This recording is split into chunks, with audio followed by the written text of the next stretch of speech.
Attention! All rise for the royalty of sports radio. You are now tuned in to the Sports Monarchy on Grandstand Sports Network, featuring the Honorable King Kory and Knight of the Round Table, Sir Richard Constant Jr. the 14th.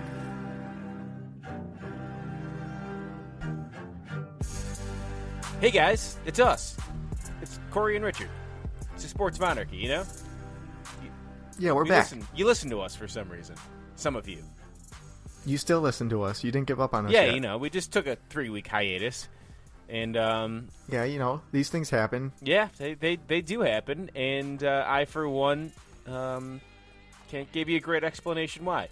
We like to say that it's because... Nope, but we're back now. Yeah, we'd like to say that we were busy doing things regarding the podcast and stuff and all that, but can't really say all that. Truth be told, I'm kind of unemployed-ish, I think. I think I'm unemployed. I think I'm unemployed? Does this count as a job? Yeah, does this count? I mean, I have my Facebook listed as me being CEO of Monarchy Podcast Productions, and everyone knows how well that's doing. Right. Yes. What's doing as well, we're right up there with Bitcoin. We are. Man, that bubble's going to burst at some point soon, right? That's what people keep saying, but I don't know. All I keep hearing is that bubble's going to burst. That bubble's going to burst. It's got to burst, and it's just not bursting. It's just getting bigger and bigger. It's like the episode of SpongeBob. I don't know. I feel like everyone thinks this, but I remember hearing about Bitcoin when it first came out, and I was on Reddit. Are you pro or anti-Bitcoin? I am regretful that I just never, I remember when it first came out. Never took it seriously? When it was obtainable. I always was like... I'm the same way. I just don't get the whole process, though, because you have to mine for it or something. Like, you can just find it on the internet. Yeah, there's a just look it up. I've been told it a few times. You just have to have a whole bunch of servers, kind of just scatter through websites, and I have no idea how it works. If I did... I wonder if you could find Bitcoin, in our podcast. Huh. We're making somebody rich. Is there just... Yeah, maybe someone's getting rich off the Sports Monarchy. That's why we have listeners. They're like, yeah, I got to get that Bitcoin. All 40 of our subscribers are just simply there to mine our Bitcoin. Yep. These idiots have this podcast. They don't even realize how much Bitcoin's in this thing. We probably sound so stupid to people who actually mine it right now. Someone's listening, I'm never tuning into this stupid podcast again. They don't even know about Bitcoin. They're going to be extinct. Oh, man, and I want to get into IT, too. And how big of an idiot do I sound like right now? I don't know. Yeah. But no, cryptocurrency seems to be the new, there's so many other ones other than Bitcoin too. It's just, I don't know, it's way too much for me. I feel like I'm that old man who's just technology, I don't care. I just want my old fashioned cash. Well, I mean, it's incredible that you could have bought 5 of them when it first came out for not a lot of money, and then turned it around and they're worth $18,000, $19,000 now. It's unbelievable. That's so cool. And yeah. I, for one, know someone that apparently lost 12 of them. He has them on some sort of flash drive, and he's just I lost all my Bitcoin. So can you imagine? There was a story about someone who threw out their hard drive or whatever, and then it went to the dump. So he bought the dump or something, so that he can go through because he had so much Bitcoin on there. But he threw it out. It was years ago, and he didn't think it was going to get big. And apparently he bought the dump so he could go through the dump and try and find his hard drive to find the Bitcoin. First of all, Bitcoin was still worth something at some point. Why do you just throw that hard drive out? The Bitcoin was always worth at least $100 or $2 from the start, right? I mean, right. That's what I thought. I thought it's always just been steadily going up for the most part. Sounds like me. And now it's just really boomed. Oh, yeah, it just blew up since the start of the year. And I just wish I would have, when I had money at AT&T, just would have said, you know what? I just never trust in investing in things because your chances of actually... Yeah, I know. I always look back and I'm like, man, I should invest in stuff. But then I never invest in things because I'm like, man, this could turn out bad. And then I'd have less money than I have now. Yep. Well, there's one thing I wouldn't have invested in would have been that the Bills-Colts game was probably my favorite Bills game of the past 10 years. I couldn't... Yeah, that was a fun game. Yeah. That was... It also might have cost Adam Vinatieri $500,000. Did you see that? Because he dipped below 90% kicking, correct? Yep. I mean, it sucks for him. Because he missed 2 field goals. But, he was 22 of 23 coming into that game, and then he missed 2 field goals. And then the extra point, which was probably the best extra point that's ever been made in the history of football, would you say? I thought that was going wide. He definitely used the wind on that one. You could just see the wind pushing that ball. Well, that's what he was saying is like the kicking was so tough because not only are you dealing with the snow and making your spot and running up and slipping, but it was also super windy. Yeah. So you're like combating like 3 different things at once. Well, I mean, the first one was funny because that one looked perfect. And then the second one to go ahead, right? Was that how it worked? How did that? The one at the end of the game, the field goal to win the game, looked like that from the beginning. That looked like that had a better chance of going in than the extra point that actually went in. Yeah. Yep. I agree. It's don't forget the Colts. They went for that 2-point conversion and they made it, but then they got called for the offensive pass interference pick play. Yeah. And so that bumped them back and that made the extra point a 43-yarder instead of a 33-yarder. Yeah, that's true. I got to tell you, the game was just a blast to watch. It sucks that Peterman got knocked out because he actually was playing pretty decent for such a crap weather. Yeah, he realized, hey, I can't really throw like great passes, but I could just throw it up to Kelvin Benjamin because he's a tall receiver. Yeah. Maybe other quarterbacks on the Buffalo Bills could take notes of that, of trusting receivers. Yeah. You think but maybe just throwing it up to him instead of just being like, you know what, I'm not going to bother. Yeah, maybe that's not a bad idea. Yeah, maybe someone can learn from that. I wonder who we could be talking about. Huh. I don't know. Joe Webb? Yes, Joe Webb. Oh, wow. Big game Joe Webb there in overtime, by the way. Oh, hey, they have the cool next-gen stats on NFL.com, and guess who the fastest player was in their speed in the game? In this, it would have to be McCoy, right? Yes. Yeah, McCoy's ability to play in the snow is unlike anything I've ever been able to see. It doesn't even look like it affects him that much. Some stats. Yeah, I know, right? Basically, like the snow just slows everyone else down, and McCoy's like, I'm the same. Well, I mean, he definitely slowed down because he's faster than 17.82 miles bit. per hour. I want to know how fast I go. I don't want to know how fast I go. I don't want to know how fast I'd go. That would be depressing. I'm guessing somewhere around 14 miles an hour for me is probably my top speed. Right? I have no idea or semblance of speed. Huh. Or anything, so I wouldn't know how fast I'm going. I should just have Kaylee trail the car next to me to see how quick I am, Yeah. if I'm even close to being LaShawn McCoy fast in a snowy day. But anyways, he does get better. Did you see the stat where he has like 334 yards and 3 touchdowns in 2 whiteout blizzard games? Yeah, because he had the game with the Eagles a few years ago. It was cool. And like I said, just everything about that game was absolutely it was just fun.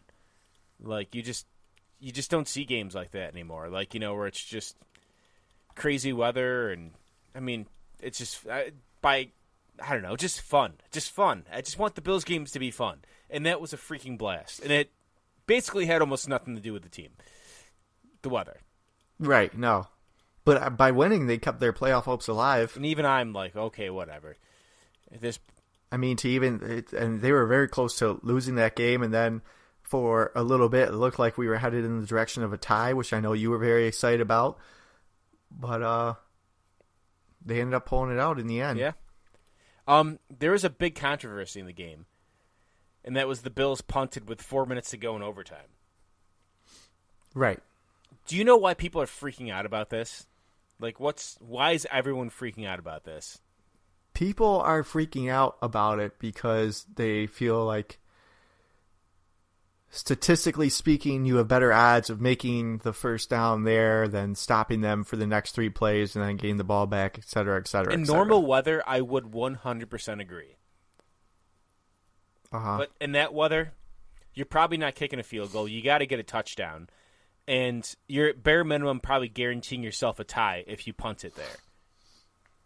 Right. I just don't get why everyone's freaking out about it. It makes sense. In any other game, I'd agree, but the Colts aren't driving 85, 90 yards if it's a good punt, and Colton Schmidt nailed it. Everything had to go right, and it did. And no one's factoring in all the different stuff that worked. I don't know. Like, it just bothers me so much. Everyone's freaking out about it. Yeah. I mean, I agree with you. I think, in my opinion, if something works, it works. Like, and this worked. We don't know what would have happened. They could have very much went for it on 4th and 1, gotten it, marched down and gotten a touchdown, or they could have went for it on 4th and 1 and gotten stuffed. They had plenty of plays. People act like getting a yard was super easy. The Bills had plenty of plays in that game where they got 0 or negative yards. Yeah, you can have someone's. So you can't say it was just a given that, because they had been running the ball, I think it was 4 yards or whatever per carry. Just because of that, it's not a given they were going to get that yard. And then you could have a problem on the snap. With those conditions, a lot can happen. And then you're giving the Colts a short field when they just drove on a very long field to force overtime. And that drive took like 5 or 6 minutes, I believe. But now you be giving them a short field possibly. I had no problem. When the punt happened, I thought, wow, this is really conservative. I personally would have gone for it on the 4th and 1, but I completely saw why and understood why McDermott decided to punt. And in the end, they ended up winning the game partially based off of that decision. So yeah, and I mean, you have to factor in, too, the offensive linemen weren't pulling it anymore. They weren't doing what they do best, right? Because they were afraid they were going to slip, and you were just right. Basically, if you're an offensive lineman, you're just kind of grabbing your dude and holding him because they weren't calling holding in that game at all. They weren't calling anything. It was great. So no. I mean that's part of what made the game so good. I mean, it's safe to say that this is probably tied for best game of the week alongside the Eagles-Rams game. It sucks that Carson Wentz went down though. That blows. Yeah, that's such a damper. He's been having, he was definitely probably an MVP candidate. Yeah, he was. Right up there with Brady, and a lot of people are saying Antonio Brown now, too. I feel like that's more of a, hey, can we give this to someone else besides a quarterback? Right. But also, Brady not playing really well the past couple weeks, I think. Since his Achilles thing, where everyone...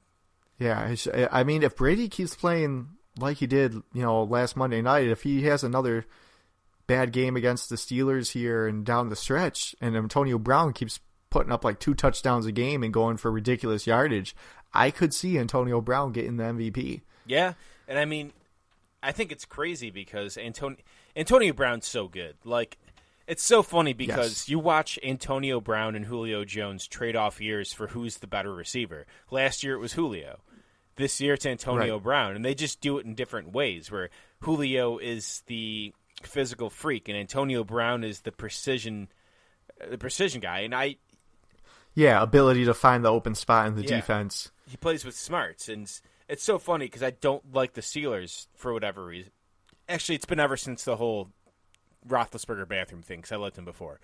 But yeah, I've never really liked him. I mean, I've grown to like Le'Veon. I always put off Le'Veon Bell until I really, really watched him last year. I'm like, oh my God, he definitely is the best running back in the NFL. Like, no question. He's unbelievable. Antonio Brown, he's probably the best receiver. I mean, I don't know. If you give me an absolutely healthy Antonio Brown and Julio Jones, it's a toss-up. Pick who you want, but they're both amazing. So, right. I think this game, sticking with the Steelers real quick, this game against the Patriots is huge for them as far as the playoffs, because if you can beat New England, you're basically guaranteeing yourself the number 1 seed by putting yourself 2 games up on them with the tiebreaker. That would guarantee them the number 1 seed, right? So you win this game, you have the number 1 seed in the AFC. We were so wrong on Pittsburgh, by the way. We were so wrong. They are so good. Yeah. And even Roethlisberger came back. I thought he was shot. I mean, he had like 500-something yards. I'm a man that has no problem saying he's wrong, and I was wrong. We were very wrong. But if Pittsburgh wins this game and they could get home field advantage and make it so New England would have to come to Heinz Field, that is a huge deal because Tom Brady has lost his last 2 road playoff games. Yeah. And I think that's a big factor. for the Patriots if they do not get home field for the playoffs. And that could possibly, I've been on the New England, they're going to win the AFC, no question about it, this whole time, all season. Even after the Kansas City loss, Carolina loss, whatever. But if Pittsburgh's able to win this week, I might, think about it. Like, I'm not even thinking about it right now after the game against Miami, because for whatever reason, the Patriots always struggle in Miami. Yeah, it's so strange, isn't it? It's very strange. I mean, it doesn't matter how bad the Dolphins are; they always seem to struggle. But if the Steelers are able to win this game, and that would mean New England would have to go to Pittsburgh, to Heinz Field, that might sway me a little bit. So this is a huge game in my mind for both these teams. There's only 4 teams in the AFC who have a positive point differential. Actually, never mind. That's a lie. There's 5 teams in the AFC with a positive point differential. Who are they? I would say there's only 4 teams in the AFC that are decent. I mean, Baltimore came out of nowhere. Say, I thought that they were just going to be trash. Yeah, but they're not decent to me. Yeah. Jacksonville's a good team. Yeah, they're good.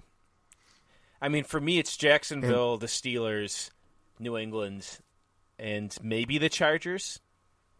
That's who I was thinking. I mean, they have a good defensive line. You have Rivers, Keenan Allen's breaking out the past 5 games or so. Their defense is also obviously incredible. You have Melvin Gordon. Yeah, so they're a team that I'm very interested in this Chiefs-Chargers game on Saturday, because the Chiefs were sliding for a while, and it seemed like the Jets game was like like that was their implosion. And it was like, wow, the Chiefs season is done. And then they go and they beat the Raiders this past Sunday. I just want Kareem Hunt to wake up again. Just please, Kareem, I need you. And Jordy, just stay down. You've been down all season. Just take it off the rest of this year and then just hop into next year, buddy. That's all you got to do. But yeah, I mean, really looking at the playoff picture, I mean, who do you think makes it here in the AFC? I mean, we have what? New England. New England and Pittsburgh will be 1 and 2, one way or the other, I believe. Jacksonville's definitely winning that South. Yeah. Ooh.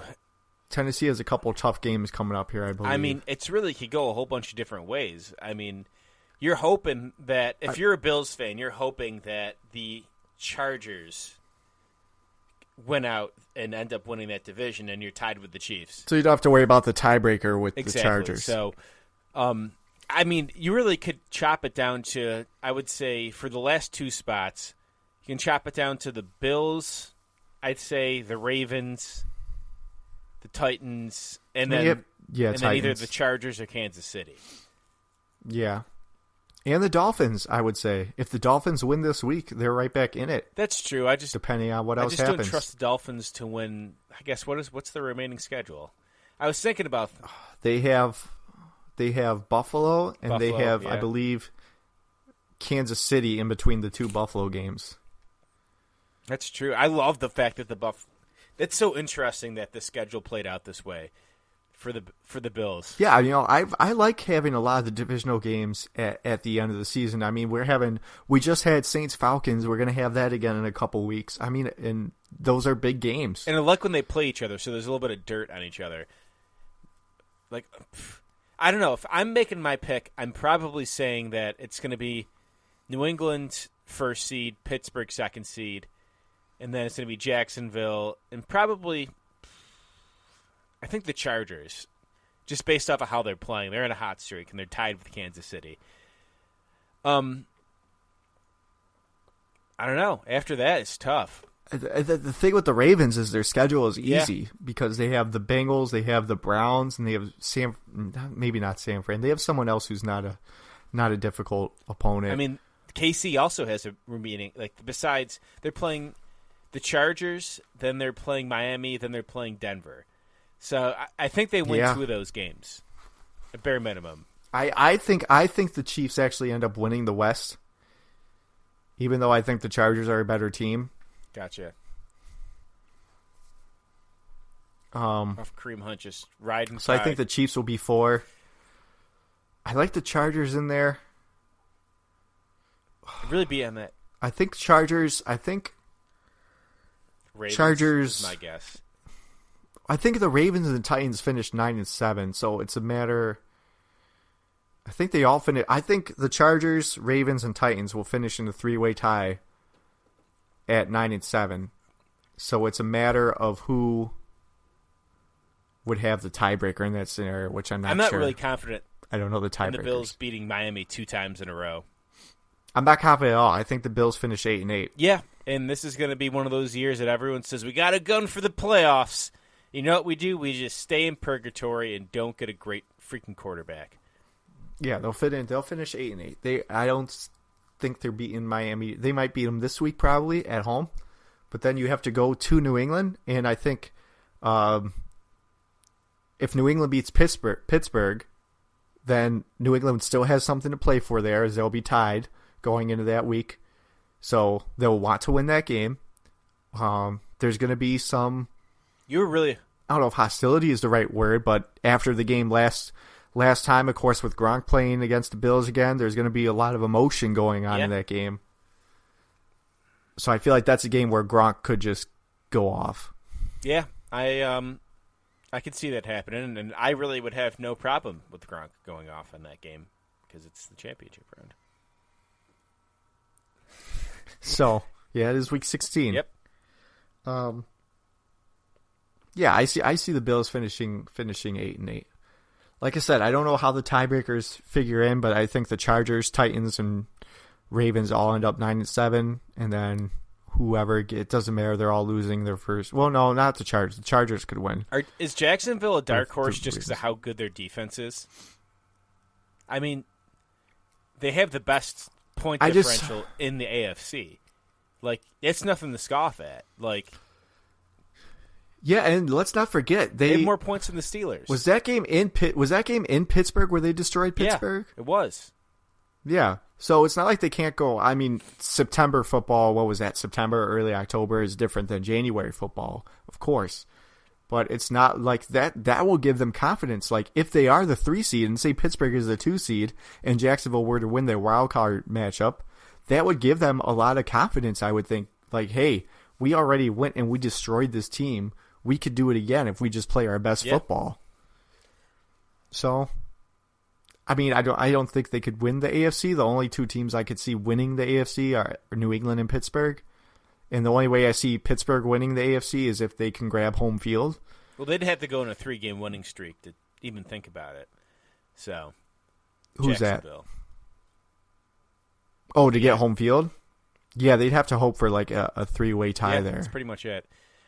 I don't know. What about the NFC? NFC is so much more fun than the AFC because these are a bunch of like really good teams. And, you know, I'm not completely sold on the fact that the Eagles are just completely out of it now without Carson Wentz. Yeah. Let's not forget, Nick Foles has played some pretty good quarterback in his day. Yeah, he has. And it's funny, looking at the NFC, I feel like there's a really good chance that a good team could get left out of the NFC. There probably is going to be. A good team will get left out because the way you have it now is you have the Eagles and you have the Vikings. You have the Rams currently winning the NFC West, and they're going to play the Seahawks here soon, and that's going to be a huge Saints game. And Panthers and Falcons all have a shot. Saints, Panthers, Falcons, and now the Packers with Rodgers back. No, he's just. But I heard Jordy's hurt, right? He can't make it. Nope, Jordy's going to be playing this week as well with Aaron Rodgers, the man you traded away in fantasy football. So, and I mean the Lions are 7-6. They're probably not going to make it, but they're still in it. You have a lot of good teams. I mean, a good team's going to get left out here of the playoffs in the NFC. And the Packers aren't necessarily a good team, but with Rodgers they are. That's true. I mean, we saw this past week. This past week just proved to me, it was like, wow, the Packers are basically the Browns. They just have Aaron Rodgers. Yeah, that is true. Like, they went to overtime with Cleveland. The Packers are basically the Browns with Aaron Rodgers. The Packers almost ruins my favorite upcoming event, and that is the 0-16 parade that the Cleveland was going to have for the perfect season. I feel like they're going to win one down. They're going to win Week 16, and everyone's going to be so mad. I mean, who doesn't want to see that happen? The 0-16 parade, that would be incredible. I'd be so happy for it. But, I mean, I don't know. The Saints are – I mean, if you're asking me who at the end of the day, I think I'm still sticking with the Saints as my favorite out of the NFC, just because of how balanced they are with that run attack. Well, it depends. How's Kamara doing? I haven't heard anything about his injury. I don't think it's anything too serious, but yeah, I haven't really heard. If the Packers can get in, man, I don't know. But the problem is their schedule is brutal down the stretch here. They got Carolina and Minnesota the next 2 weeks, and then they have to go to Detroit. So I don't know if they make it. I'm just saying if they do make it, I have a hard time looking past them. I like the Rams a lot. The Rams they're real good, and I don't know. I think they're almost overlooked. They are. I think they are overlooked. They have a great defense, and I mean, Goff's playing amazing. well. Yeah, he's super good. The ex-Bills receiving core is doing well. You have Ty Gurley, who's arguably the best running back in the NFL. One of. Yeah, I'd say Gurley's probably top 5. You have not Jeff Fisher as your head coach. Anyone but Jeff Fisher. But Jeff Fisher. And you have Sean McVay, who's only like 5 years older than us, head coaching an NFL team. Let's not talk about that. Into the playoffs, most likely. Seattle. The thing with Seattle making the playoffs is if Seattle doesn't have home field, they kind of just go down a notch in my book as being obvious. And of course, with the injuries to Sherman and Chancellor and whoever else.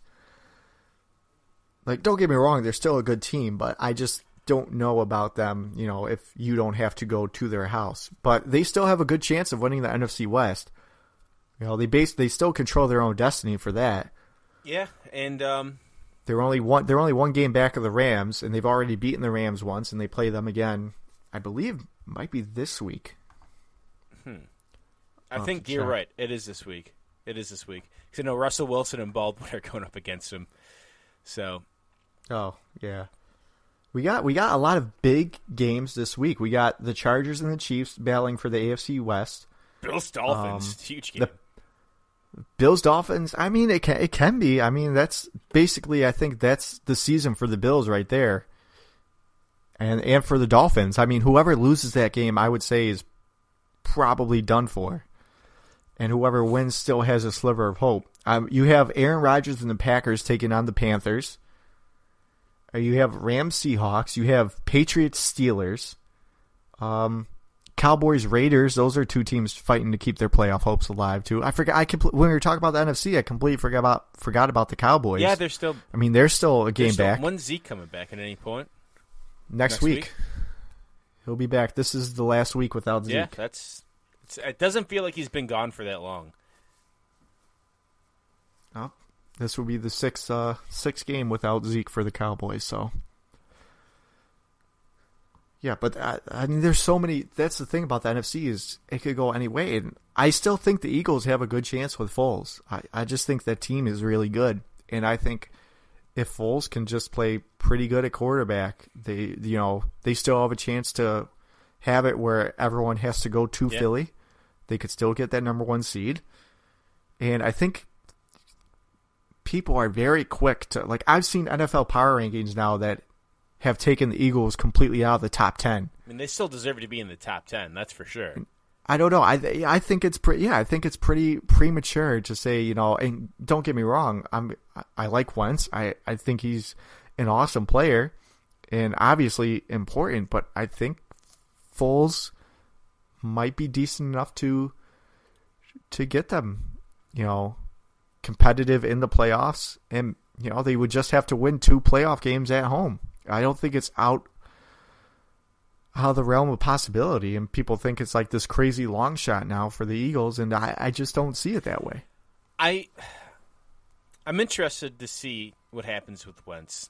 I mean, he's so interesting. I mean, he really reminds me a lot of Aaron Rodgers, as crazy as that sounds. He's so mobile and can get out of plays, and he just kind of guns it whenever. So he's going to be a fun player to watch, and it'll be interesting to see how much of that system was Wentz and how much of it was the system and great players around him. So we'll see. I think it's going to be Wentz, and I think they definitely take a step back and they're not Super Bowl favorites anymore. But we'll find out. It's not the cop out there, but well, I don't know if they were ever Super Bowl favorites just because it's Philadelphia. Yeah. It's hard to ever say Philly is the Super Bowl favorites, and then the Vikings too. I mean, they're a really good team. Still balling out. He's still good. They did lose to Carolina, but that was not on Case Keenum. He had Thielen dropped a ball in the end zone that would have been a touchdown. He had a few drops from his receivers. He played a pretty decent game, all things considered, against Carolina. So Case Keenum's still doing well. Yeah. Who else? Did we touch on everyone in the NFC there? I don't think we got Atlanta, the defending NFC champions. They're still. That was a big win for them to beat New Orleans. Right, so who are we picking here for the NFC? To come out of the NFC? Or to make the playoffs? Come out of the NFC. So, I mean, for me, it's definitely Eagles and Minnesota are the two clear cuts. Like, you can't lose. Like, Minnesota's going to win one more game. Yeah. Then, I mean... I think the Seahawks actually won the NFC really? West. I do. I think they beat... Think about it. LA has to go to Seattle and beat Seattle.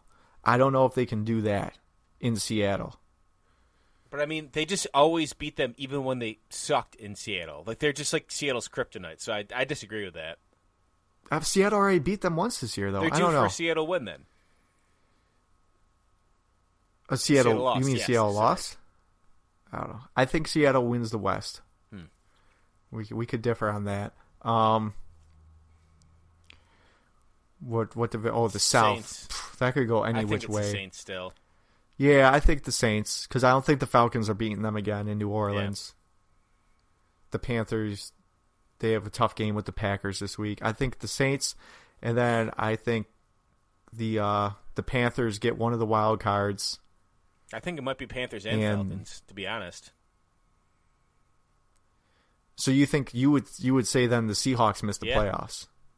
I think that's how it might go. I think the Panthers make it. I think the Rams make it. I think the Falcons are on the outside. Interesting. As well as the Packers. I just don't think with Aaron Rodgers back. Like I said, I think if they make it, they are my pick to come out of the NFC. But I just don't think if they can make it. I'm having nightmare scenarios of Aaron Rodgers just tearing apart, tearing apart the defense this week. Against Carolina? I guess it is Carolina, though. You're right. Yeah, but Case Keenum was playing real well against their defense. Like I said, receivers are just dropping some passes. Hopefully Jordy Nelson drops some passes. Yeah, I don't know. I don't know if I would bet on that. All right. Well, I mean that covers everything. Right. I mean, I think some other things we can hit on news and note wise. Obviously, the rash of sexual assault cases that are just going through the NFL right now. Yeah, the NFL Network now. Marshall Falk, Warren Sapp, Warren Sapp. Taylor. I believe McNabb was on there. It's pretty crazy. A lot of people losing their jobs. Yeah, it's absolutely nuts. I mean, like, it's just one of those things where you just look at it and you're just like, wow. These guys are my idols, and they're doing some bad things. Yep. I hope the environment's not like that, and you always want that to not actually happen and go down, but unfortunately it does. So, right. I mean, I don't know. It sucks, but yeah, it's again, unfortunate. And then you do have to remember that these are allegations at this point, but it does sound like there's some damning evidence against them. So. Yeah, right. I don't think... Did the NFL Network fire them, or they just suspended them? At the moment. Yeah. Till everything gets sorted out. Yep. And besides that, what else? Let's talk... we can talk about basketball real quick. I mean, it's, middle of December, so obviously a lot to be decided still, but I think Houston... I gotta say, this is one thing... I didn't quite see coming this way, is Houston is undefeated with Chris Paul in the lineup. They're like 11-0. I thought that might be a little bit of a tougher transition, and it turns out to be working fine for Paul and Harden there. And I feel like everyone on that team is better. Eric Gordon's shooting the ball better. So I'm starting to feel Houston is more and more of a threat to Golden State, but I still would pick Golden State just because of D'Antoni being the head coach of Houston. I just don't trust that against Golden State. But also speaking of the West, I think the biggest disappointment has to be the Oklahoma City Thunder. I mean, they're sitting outside of a playoff spot right now. They're under 500. They just have not looked good. And I honestly think in about a month from now, if they're still in this spot, the Thunder are definitely going to be shopping Paul George because there's no reason to keep him on the roster when he's probably not going to be coming back. This is the last year of his contract.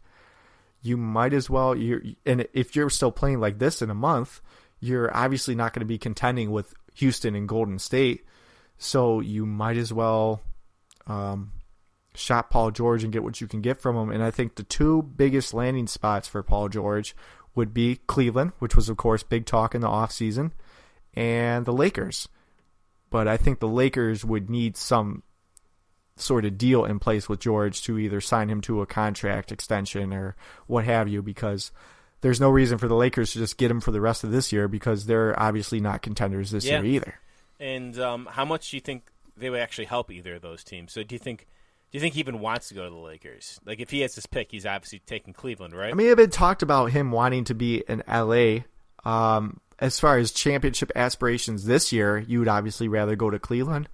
I think it would help. I would think it would kind of reinvigorate him. I don't know. He just seems out of it.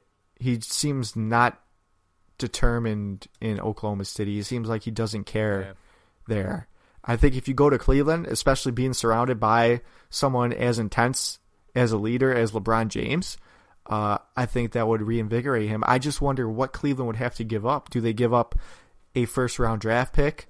I don't think they would want to give up the Nets' first-round draft pick that they have because that's their saving grace for LeBron if leaves. LeBron decides to leave after this year is, we have this draft pick. We could get one of these great college players like Bagley from Duke or whoever else. He's the current number one prospect. But if he goes to Cleveland, maybe, I don't know, maybe the Thunder ask for Kevin Love. And if you're the Cavs, do you do Kevin Love for Paul George straight up? I mean, that's an interesting scenario too. Yeah, would you take that? I think I would. I think I would if I was the Cavs. I think Paul George brings more. And I don't know, maybe if I bring in George, I can convince him and LeBron to stay. I don't know. Where I think that's more of a better combination than him and Love, because at least George, I think George can be a franchise guy. I don't know if Love could ever be that franchise guy. He'll put up points and he'll put up stats, but George was able to take, the Pacers to the playoffs and Timberwolves never everything. did anything with Love. No, they never did anything with Love. I mean, Love was putting up, 40 points a lot of times, but they were never able to make the playoffs. So, and then everyone was worried about the Cavs, and they went on a 13-game winning streak this year, so people don't have to really worry about them anymore. Is this LeBron's best year, do you think? So far, yes. Stat-wise, yeah. I don't think there's a question. And when you think about this roster, I mean, he just elevates the players he's around. I mean, he still doesn't have Isaiah Thomas.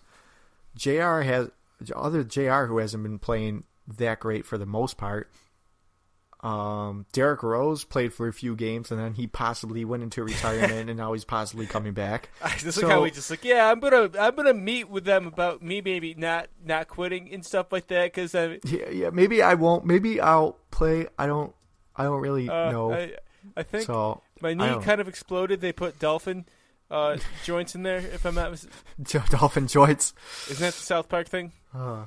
Yeah, I think dolphin something. Oh no, it's dolphin. No, it was not anything. No, I remember what it was now. I don't know if we should say it on the show. Let's move on.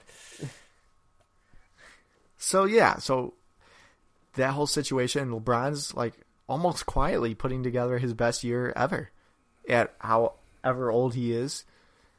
His 15th season, I believe. So it's impressive. It really is. It really is. And I'm excited for I'm excited for it to get closer to playoffs, because just for the NBA, like I'll tune into a game every now and then with the NBA, but it's just so much better during the playoffs. There's interesting games every, in the regular season, like the Warriors and the Rockets playing, or tonight I think the Thunder and the Pacers are playing, which is interesting because, of course, I think it's in Indiana, so that's Paul George's return to Indiana. Really, that's what the interesting games in the regular season are the return games for the people who just left their team from last year. Because, that's why like the biggest game of the season was like the very first game of the season. Yeah, when you had Cavs Celtics. That was huge, and then all of a sudden, what's-his-face blows up his leg. How is he doing, and then by all the of a sudden everything changes. He's still alive. He's not going to be playing this year, I'm pretty sure. So, we could shift it to hockey real quick for a second. Sabres won. They won a game. So they're still not the worst team in the NHL, thanks to the Arizona Coyotes. I'm going to tell you, I've just had the hardest time paying attention to hockey this year. I don't know if it's just the... I think it would be different if the Sabres were better. Yeah, it's just too long of them just sucking. Like, it's just a perpetual... It's draining. What? It's got to be draining. Oh, my God. It's just so hard to pay attention to it anymore. And I just know I look... there was a lot of anticipation here before the season started and when the season started. And everything's just kind of died off. So give me what's good happening in the NHL. Fill me in. What's good? Well, let's see. For right now, Vegas is sitting with 40 points, good, right? Still in second place in the Pacific Division.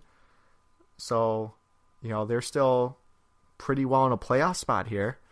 So that's good for them. I would say we had arguably what looks like it could be the Stanley Cup matchup preview last night when Tampa Bay took on the St. Louis Blues. Those are the two teams leading the East and the Western Conference right now. Tampa Bay won that 3-0. The Metropolitan Division is a complete mess right now. It's 6 teams all within 4 points of each other. Columbus and Washington have 39 points. The Devils have 38 points. The Islanders have 37. The Rangers and the Penguins have 35. So parity is alive and well in that division.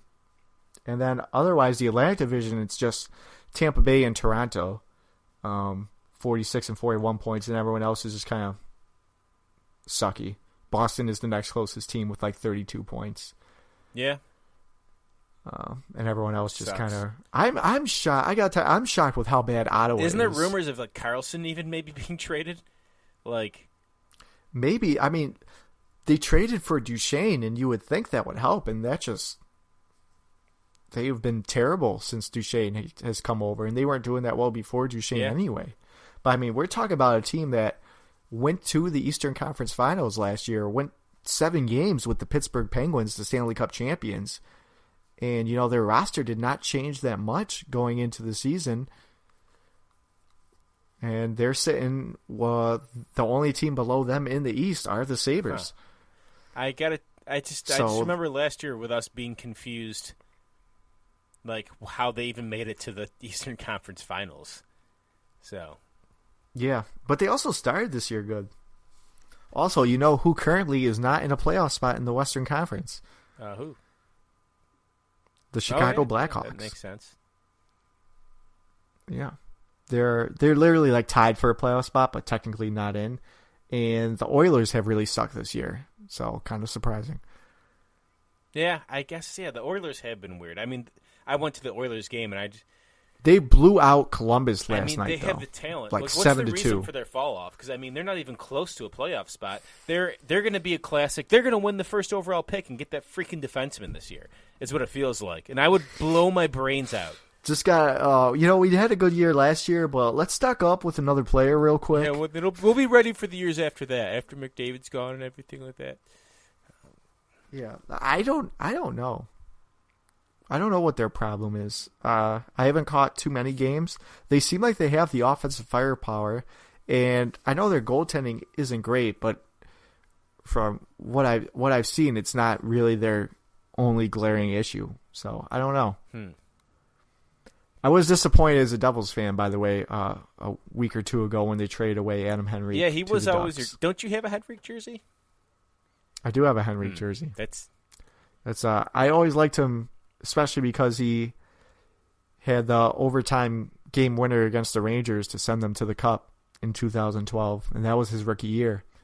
And he's a good scorer. He's already got like 3 goals with the Ducks. So he's been doing well. But they got Vatanen, who's a good defenseman. So I'm not super upset about it. Speaking of trades, I think the Sabres have the hottest trade candidate on the market. Yeah, Evander Kane. Yep. Yeah, that's gonna be interesting. He's also their only good player. I mean, yeah, besides Eichel, but Eichel too. But I mean, if you had to say who's been playing better this year, Kane has been playing better. Eichel's a little bit. He's disappointed me with his lack of effort, but I don't blame him for being in depression. But yeah, at some point you just gotta be like, this freaking sucks. I just got a bunch of jabronis. Like, this team me. stinks. Yeah. Oh my. Like, why did I sign this extension? I should have waited.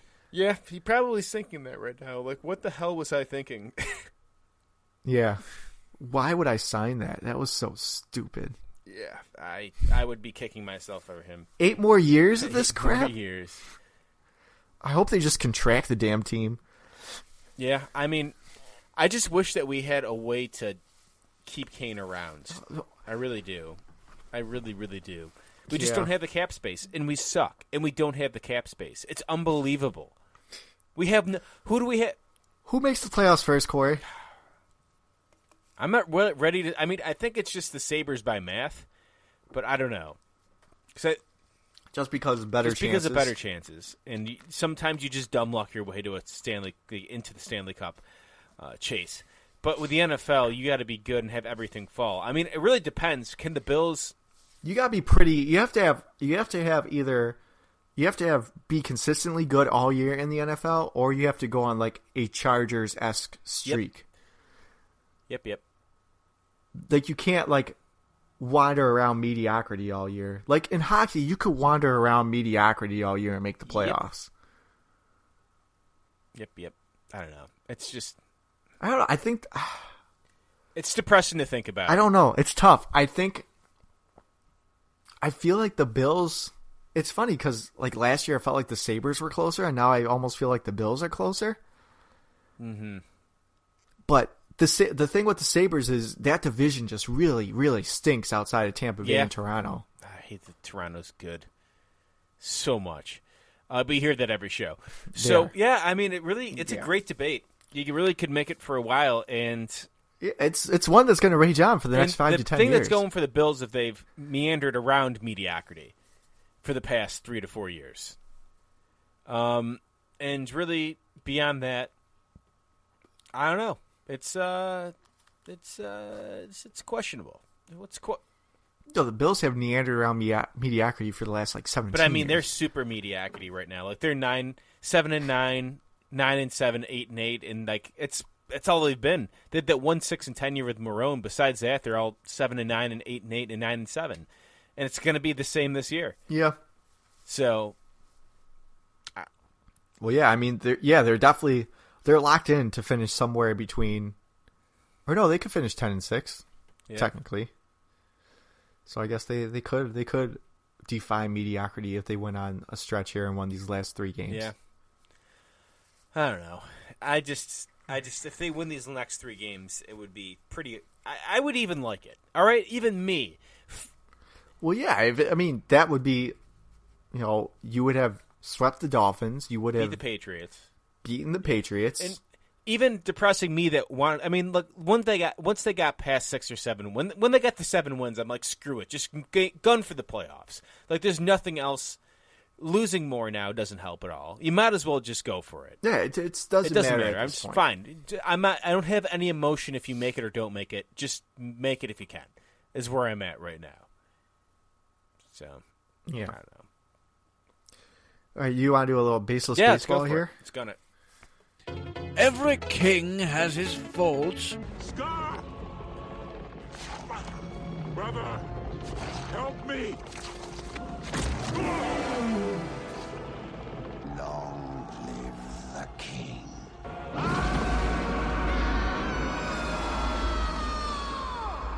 Well, here's Kory's. Time for Kory's Baseless Baseball predictions. So, I don't know if you heard, but Drew Stafford, the evil right? umpire of the Drew Stafford. Oh, don't get me started on Drew Stafford. He signed with the Yankees, right? Is that what we're talking about? That's a hockey player. All right.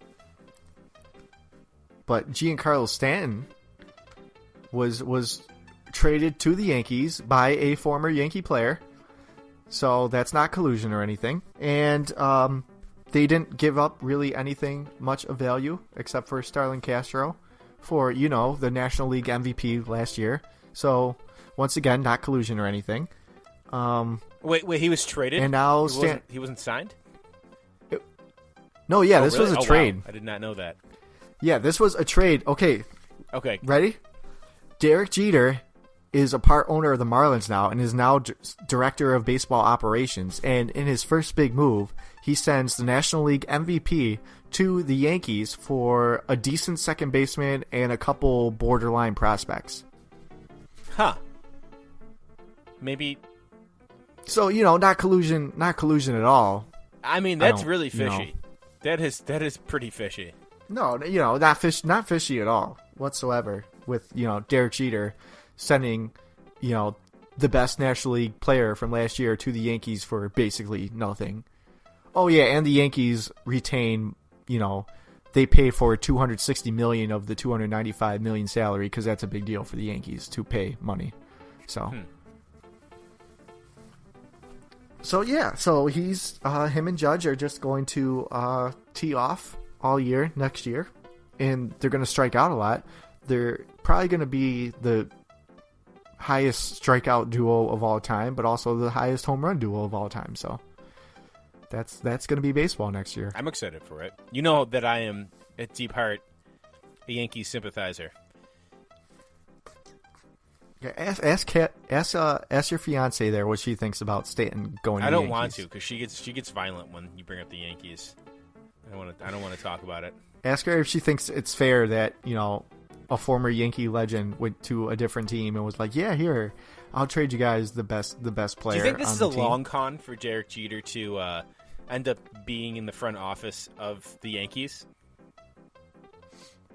Derek Jeter will be part of the Yankees organization within the next 5 years. Interesting.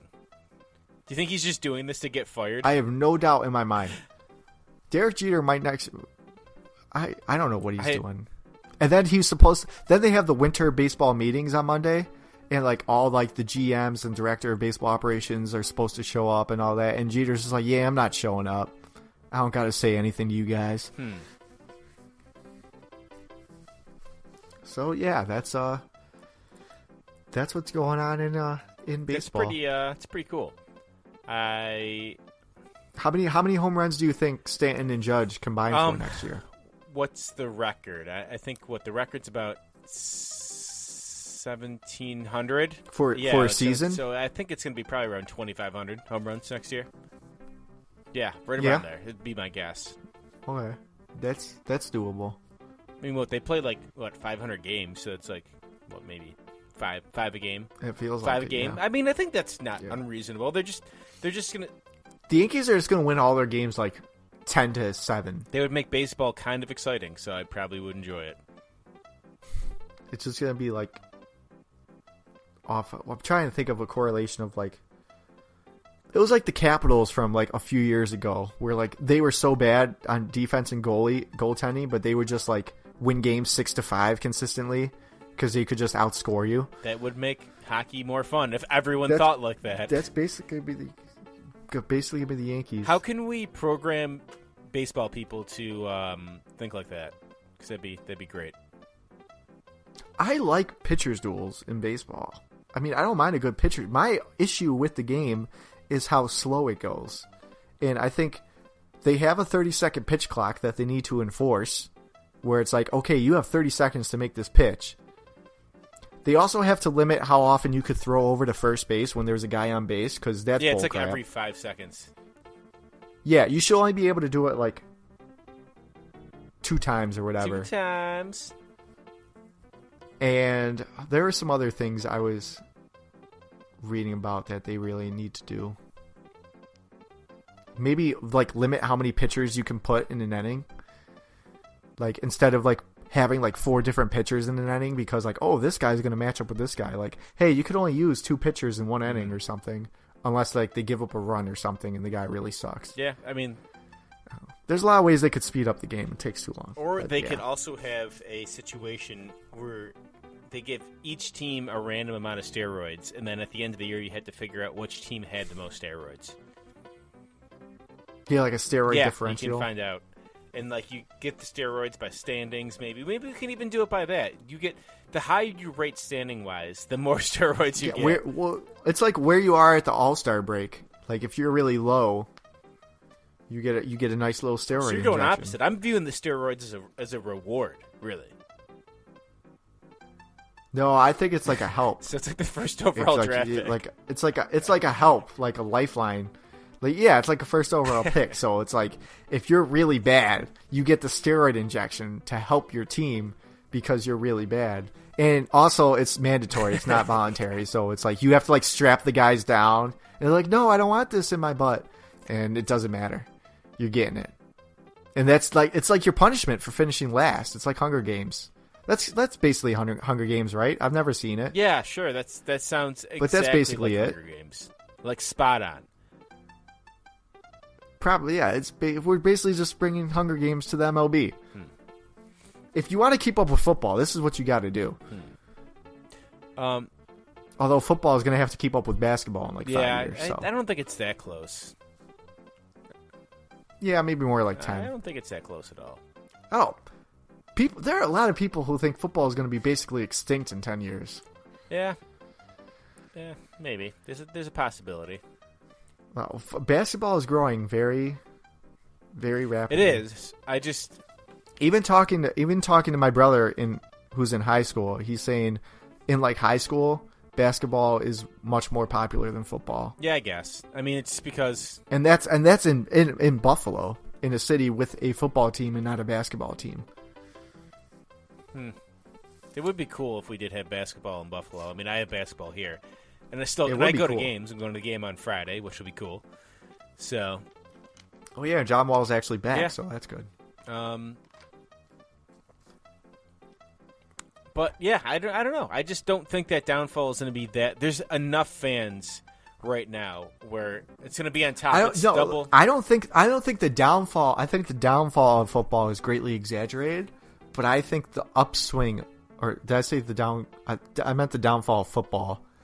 I think that's greatly exaggerated, but the upswing of basketball is just how fast it's growing and getting bigger. Yeah, I guess. I mean, it has gotten bigger. I just think it's going to be a challenger. I don't think it's going to necessarily replace.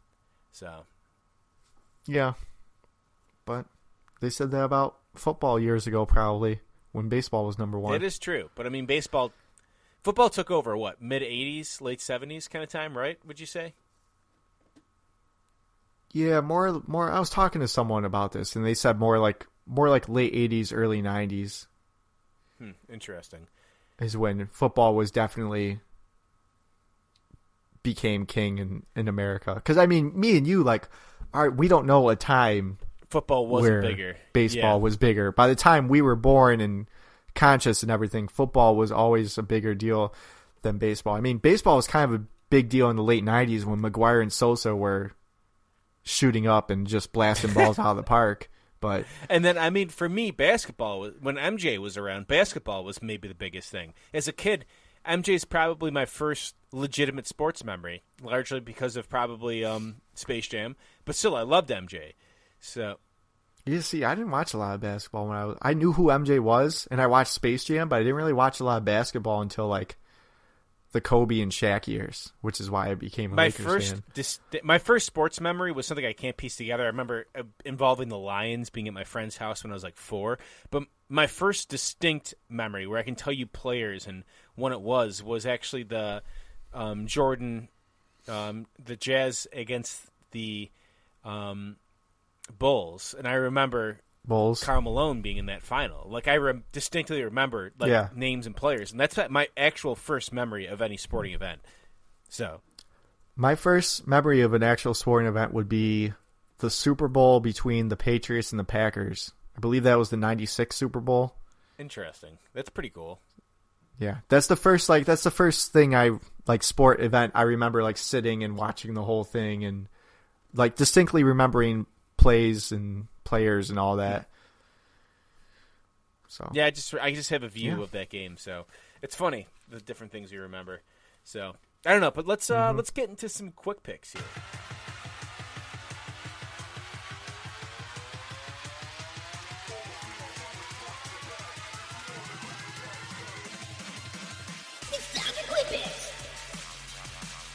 Cool.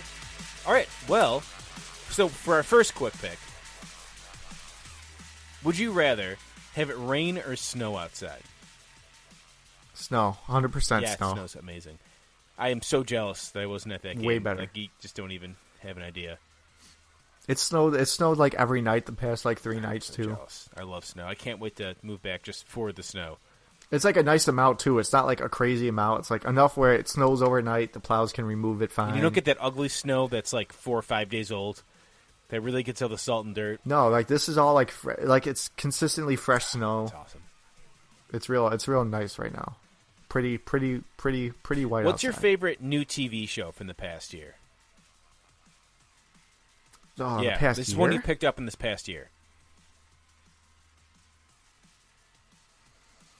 I don't know if there's a TV show I picked up in the past year. Superstore is really funny. I picked that up about a year and a half ago. That's on NBC. I've really been digging. Vice Principals was great. If you get a chance to watch that, it's hilarious. But I love me some Danny McBride. Atlanta's I about want a to year watch old. Atlanta. I just don't know how. Is it on Hulu yet? I don't know where it is. It'll probably be on Hulu. The next season starts in February, so maybe it'll be on Hulu in January I gotta check or that something. out. For me, it's between that and 2 HBO shows for me. Between Vice Principals and Silicon Valley is really good too. I think you'd really like I think you'd like both shows a lot. Silicon Valley. I got to tell. Vice Principals, I want to watch. I've never really heard much about Silicon You would love. Valley. You got to watch the original, Eastbound and Down. Oh my god! Before you watch Vice Principals, watch Eastbound and Down. It's amazing. Do they tie in, or are you just saying that just Danny because McBride. of They're very similar. what's his name? But I don't know. You watch both, but I would suggest watching Eastbound and Down prior. All right, so you're starting a franchise. Who would you rather have, Wentz or Goff? Ooh, that's a tough one. I think I would say Wentz because I feel like he's able to do more, to take over more as a quarterback than Goff. Where I think Goff is a good quarterback. I think Wentz is more of a playmaker. Yeah, I agree. I think if I have to relate them to greats, I think that you're looking at Goff being not Peyton Manning, but Peyton Manning-ish, where he goes to the ball early on, and then he actually has a play called for him. So he gets to change of plays, and I think that makes him look better. But he's kind of more prototypical stand in the pocket kind of guy. Wentz is definitely more Aaron Rodgers, athletic, can make plays, like you say. He's how do you make that throw? He does that, which is pretty cool. Goff feels more robotic, but he's still really good. So I really think you could go with either. Wentz has done a complete 180 from. I thought he was shot last year. I was ready to call him a bust. Yeah, it seemed like Wentz was the clear cut winner of that draft, and now it looks like they're both really good quarterbacks. Well, maybe Wentz was good the first 5 or 6 games. He just fell apart last year, though. So yeah. Would you rather drink a bottle of mustard or ketchup? Mustard. Oh, really? Yeah. Really? Yeah, easily. I like mustard more as a condiment than ketchup. I can't think of anything where I'm I need to put ketchup on this. It's right. You did just put mustard on it during that. But even so, mustard's so gross. Yeah. I don't find it. You want to know something that I used to do with mustard? Can you say this on air? I used to. This I can, yeah. I used to pour some mustard on the side of a plate and get some chips, and I used to dip the chips in some mustard. That's not as bad as I thought it was going to be. All right. What will the Yankees' record be this year? The Yankees will go, I'll say 95 wins, and then however many losses come after that. I don't feel like doing the math right now. 67 losses. 95 and 67. What did you ask for Christmas this year? I didn't really ask for anything. I'm just kind of like, people know what I like, the sports teams I got you like, something for this year. I'm excited about it. Yeah, I still have to do a lot of my Christmas shopping. You're on the list, though. You're on the list. Would you rather never be able to eat a home-cooked meal / cook yourself, or never be able to eat out again? Ooh, this is a good one.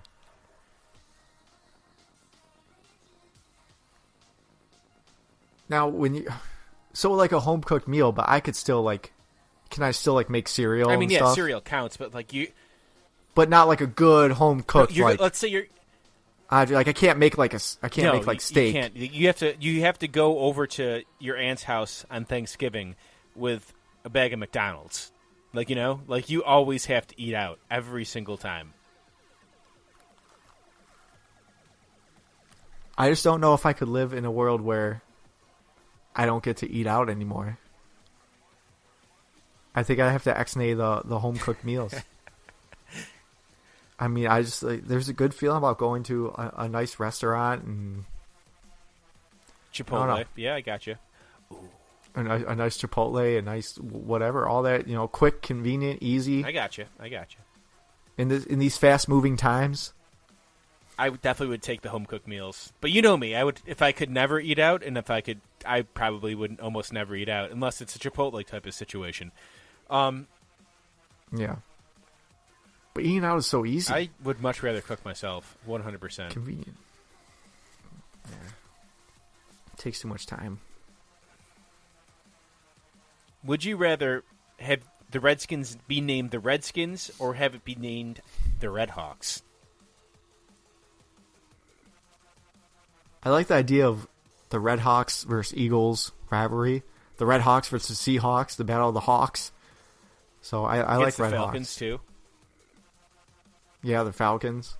All the birds. Just we need another bird. Because if you're looking at it in the bird power rank, what is the bird power ranking in the NFL? Huh. I mean, if we're looking at this bird power ranking, I mean, for me, it's probably either Eagles or Falcons are up top, right? As far as the actual bird or the team? If all these birds got into a fight. Oh, I think a falcon beats an eagle. I mean, maybe. I mean, eagles are bigger. They both beat a Seahawk. Yeah, maybe. Do we know how much do we know about Seahawks? Seahawks kind of a trashy bird. Ravens. I know they're just annoying. Yeah. I think we're ignoring the biggest bird out of all of them, the Jets. That bird's just going to train wreck all of them. Yeah, that's just going to go through all of them. And then really the Cardinals and the Ravens are fighting for last place. And yeah, I think the Cardinals loses the Ravens that one. Busting out a steel chair. Yeah, I don't think the Cardinal has much of a shot. Are we forgetting I'm anyone? looking at the list now. I don't think you could really construe anything else as a bird. Yep. The Giants are very ambiguous, so you really don't know. Maybe it's a giant bird. It could be a giant bird. I'm sure there's a bird called a packer. The brown? Is there a brown bird? Definitely like a Viking. There's got to be a Viking bird somewhere. Yeah. Yeah, I think that's it. All right. Will the NHL regret not doing the Olympics this year? Huh. I don't know if they're going to regret it, but I'll say yes, just out of my own want of them being in the Olympics. Yeah, and I think it helps. I think it could give a bump, if it's an exciting Olympics and people watch hockey and maybe latch on for the rest of the season. I'm sure when Ryan Miller was doing well in the Olympics that year, what was that? Was that 2010? Because that's from when that beer was that they had in my house. Right. Yeah. So like when that happened, I think that helped in America as far as hockey is concerned. It gave a little bit of a bump or juice. Yeah, that's true. And I think it'd be really great to have Matthews and Eichel feel like on it the could same only team and seeing all that stuff. I feel like it could only help. Like you have more people. It makes it more interesting than whatever else is going on in hockey in the middle of February. It's crap. Just shorten the season. Just make it a shorter season. It's the easiest answer. And work something. Yeah, you don't even have to do the 2-week break. You just okay, this year the season's going to be 74 work games something or out with the Olympics. Or if you even want to, just make it a bigger break and start it a week and a half earlier. It's not that hard. It's not that hard, NHL. You make it so hard on yourself. I hate it. Bettman does all right, do that. So you need to answer this last question honestly. Do you promise? Oh, by the way, breaking Ezekiel Elliott suspended news. again? Yeah, no. The NFL says Roger Goodell's extension will be his final extension with the league. What? Goodell's extension will be his How final long is extension, his so that extension? means after this, Goodell's done. Four or 5 It's really years. surprising that they would sign him on and then say it's his last extension. That's strange, isn't it? Yeah. Maybe they're just getting ready for the transition. I don't know. And I'm on ESPN, and all they're showing is pictures of Jerry Jones clapping. That sounds about right. Okay, so getting back to this, you need to answer this last one very honestly. You promise me you're going to tell me the truth on this one. What do you get me for Christmas this year? You got to tell me the truth. You just told me you're going to. I do you want to know the honest answer? I honestly have no clue. I haven't put any thought into what I'm getting you, just the thought that I'm getting you something. I can tell you that what I'm getting you is themed from where I'm from and where it was probably made. It has a theme from both places. Where I'm currently... Wait, so where you're from... So where I'm currently located, it's a better way to say it. Where I am currently located... Your house? And where it was made. So that's the clue I'm giving you and what I got you. So fester over it. That clue will make so much sense when you see it, too, which will be great. I'm not going to fester over it. Think about it. I'm fester over open it. the gift and then be like, I'm not going to think about it at all. It's actually already... I don't even know what you said. You said something about America. Damn it. All right. Well, let's wrap the show up. I think I'm going to go and get taco stuff and make some taco bowls. I'm going to go do my work, my job that actually pays me money. Well, you have a good day there, buddy, and thanks for tuning in to us here on the network. Have a good day.